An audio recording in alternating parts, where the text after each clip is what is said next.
Hello students, today we are going to study the poem The Laburnum Top. The poem has been composed by the famous modern poet Ted Hughes. This poem is in the syllabus of class 11th English book Hornbill. Here the poet has described a mutual relationship between a bird and the tree. Laburnum, that is the commonly found tree in the world. It has the yellow golden flowers that hang in bunch. And the bird here is the goldfinch. This bird is also of yellow color and it has black bars or black lines or black stripes over its face, its feathers as well as its tail. So before moving any further, first of all we'll read about the poet. The poet, whose full name is Edward James Ted Hughes.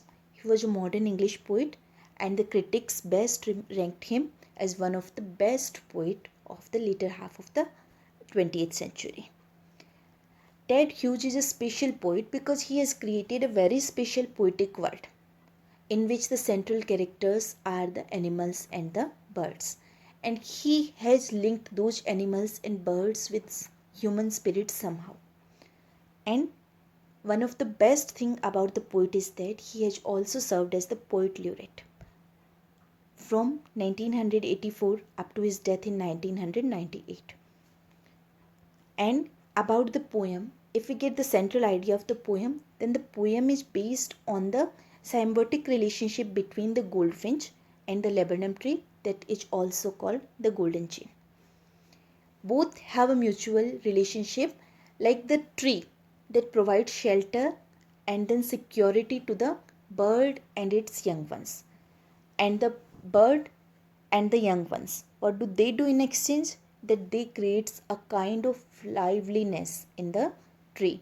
Without them, the tree is nothing else than the normal tree. So the poet is of the view that the whole world, the whole system of life, that is actually based on the system of exchange of energy. And if this exchange of energy is not there, then there is no life. So here we start the poem. In the very beginning, the poet says the laburnum top is silent, quite still. In the afternoon, yellow September sunlight. A few leaves yellowing, all its seeds fallen. In the beginning of the poem, the poet has created an image or a scene, that of silence, that of stillness, that of a kind of end. He says that the laburnum top is silent, that is totally silent. There is no noise, no sound, no movement, that is quite still. In the afternoon, it is the time of afternoon, yellow September sunlight. And even the sunlight is also not very bright and reddish, it is yellow sunlight. Why it is yellow? Because it is the month of September, that is the season of autumn. So sunlight is also not very bright. A few leaves yellowing. Some of the leaves of the tree that are getting yellow. Yellow tree, when the trees are about to fall, they start turning yellow. All its seeds fallen. And all the seeds from the seed pod of the tree, they have already fallen. So here in this stanza, the poet is describing the things like stillness, like silent, autumn, then yellowness. Yellow is also paleness and light sunlight, light or yellow or pale sunlight. Then the leaves turning yellow and the seeds falling. All this resemble the end, all this resemble the dullness. Till the goldfinch comes with a twitching chirrup, a suddenness, a startlement at a branch end. Then sleek as a lizard and alert and abrupt, she enters the thickness and a machine starts up, of chitterings and of tremor of wings and trillings. The whole tree trembles and thrills. It is the engine of a family. This stanza is exactly the opposite. We can here see the opposite or the contrast. Earlier stanza that was talking of all the silence, and here the poet is talking about different kinds of noise. He says that till the goldfinch comes. This silence that he had described in the previous stanza, that remained until the arrival of the bird. With the twitching chirrup, the bird arrives with the twitching. Twitching is actually the small but involuntary movement of a body part. The bird is twitching, she is making involuntary movements, small movements, and she's also producing chirrup. Chirrup is a onomatopoeic word. Onomatopoeia is a figure of speech where the words suggest the sound. The bird is producing a chirrup, a suddenness, a startlement at a branch end.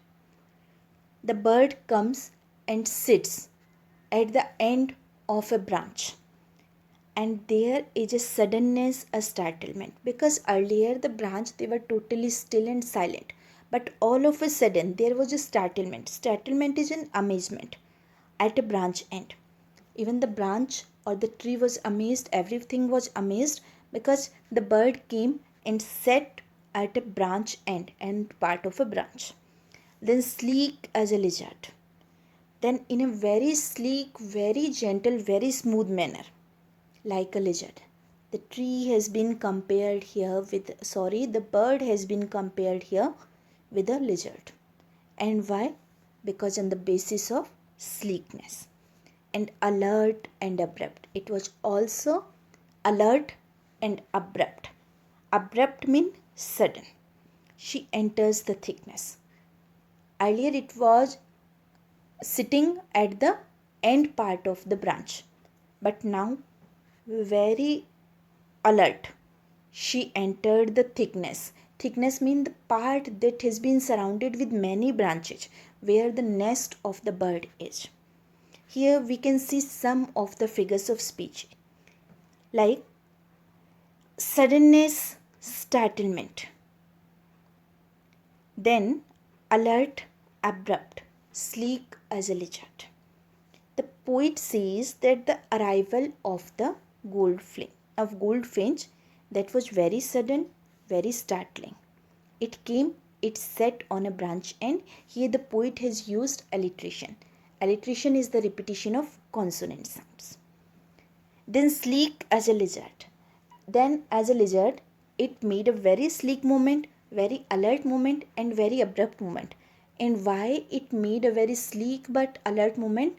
Because its young ones, they were actually protected in the nest that was hidden in the yellow branches. So she does not want anyone outsider like predator to know that there are the young ones in the tree. So she enters the thickness, and a machine starts up of chitterings and of tremor of wings and trillings. And as soon as she enters the nest, everything starts on like a machine. And the machine is there of chitterings. Chittering is a sound. Tremor of wings. Tremor is the shivering of wings, and trillings. Trilling is also a sound that is singing repeatedly.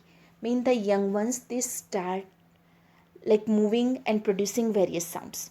The whole tree trembles and thrills. The whole tree that was up to now totally silent, that starts trembling and thrilling. It is the engine of a family. The arrival of the bird along with the food, that is actually the kind of engine of a family. As if someone has started the engine and the machine has started. In the same way, when the goldfinch came along with the food for her young ones, the young ones started making noise as if the machine has started. So here the poet has described the arrival of the goldfinch. He says that the bird came. It was herself making sound, and then it came, it sat at the end of the branch. The tree was kind of amazed because till now it was silence and stillness, and then in a very sleek but alert manner, like a lizard, it entered the thickness, like mean the innermost branches of the tree to find her nest and to feed her young ones. And as soon as she entered the innermost branches up to her nest, the birds, the young ones, they started making different kinds of noise, and they also started moving their wings. And why they did so? Because first of all they were very excited, and second they wanted to have the food that their mother had brought for them. It seemed as if her arrival along with the food, that was kind of a fuel that had started up the engine here for the young ones of the bird. Next, she stalks in it full, then flirts out to a branch end, showing her barred face identity mask. The poet says that she stalks it full. Stalking here for adding fuel.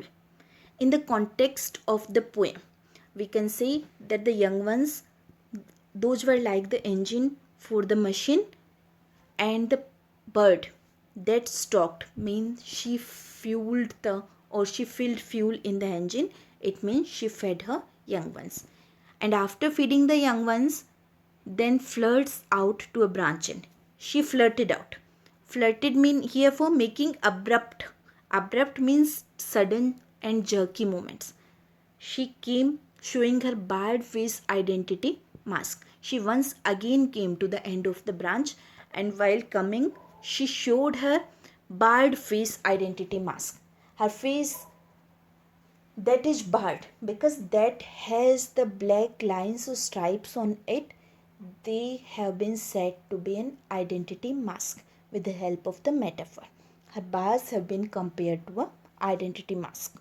So she showed this identity mask because this is also a kind of or also a symbol of her identity. She showed her kids her identity mask with which the kids could recognize her. So after feeding the young ones, she once again came to the branch end. Then with airy, delicate whistle chirrup whisperings, she launches away towards the infinite. Then with airy. Airy means strange. Strange in a frightening moment or frightening way. Whistle chirrup. Whistle that is very sharp chirrup sound and whispering, and also whispering small sounds. She launches away. Means she once again starts her journey towards the infinite. Infinite here for sky. Once again she sets out to search food for the young ones. After feeding once for the babies, she once again starts the journey after producing some sounds, and the laburnum subsides to empty. And the laburnum tree once again returns or reduces to emptiness. It once again becomes still and silent as the bird has departed and the young ones have become silent once again. So this was the poem that actually describes the laburnum tree and the goldfinch. The goldfinch gives life to the tree. Without the goldfinch, the tree is death-like. And the laburnum tree that here gives shelter and security to the family of goldfinch. So this is the exchange of energy or the mutual relationship between the goldfinch and the laburnum tree. Here we also have some of the figures of speech that have been used in the poem. First of all, we'll have the alliteration. Alliteration, students, is the repetition of a consonant sound. A consonant sound when it is repeated again and again in the nearby words. When the closely settled words, they start with the same consonant, that is called alliteration. Like September sunlight, a suddenness, a startlement, SS. Tremor of wings and trillings, TT. Tree trembles. Whistle chirrup whispering, WW. This is called alliteration. Then simile. Simile is a comparison between two different objects with the help of words like so, h. Here, the bird has been compared to a lizard on the basis of sleekness. So here we can say that this is the use of simile. Next, metaphor. Metaphor is a direct, when directly we give the form of one thing to the another. But it is also a kind of comparison, but here one thing is given the form of another. She enters the thickness and a machine starts up. The noise and the chirruping of the young ones that has been said to be a machine. The noise created by the movement of the bird is compared to the machine's noise. Then it is the engine of a family. The birds, the young ones, the nest, they have been compared with the engine. And then showing a barred face identity mask, the bird having the barred face, that is called an identity mask. Later on, personification. Personification, when a non-living thing is given human attributes, it is called personification. Like the whole tree trembles and thrills. Trembling and thrilling. Thrilling means having adventure or excited. That is actually the quality of human beings. but here the tree has been given these attributes, so the tree has been personified. Later on we have assonance. Assonance is the repetition of vowel sounds in closely situated words. When it was consonant, it was alliteration, and when it is vowel, it is assonance, alert and abrupt. Then onomatopoeia. When the words actually produce the or represent the sound, that is called onomatopoeia. Here we have one more video, and I will give the link to you on the topmost part about the figures of speech. So these figures of speech have been used in the poem. So dear students, this was the small poem, The Laburnum Top, and I hope you have fully understood the poem, how the poem is based on a mutual relationship of a tree and a bird, and how the poet has brought in the we can say a very small bird to represent his ideas, and how he has connected it to the real life situation, that the life is also having the system of exchange of energy, and without it the life cannot survive. So I hope you have truly enjoyed the poem, you have understood the poem, you have understood the word meanings and the figures of speech. So keep learning, keep enjoying literature. Thank you.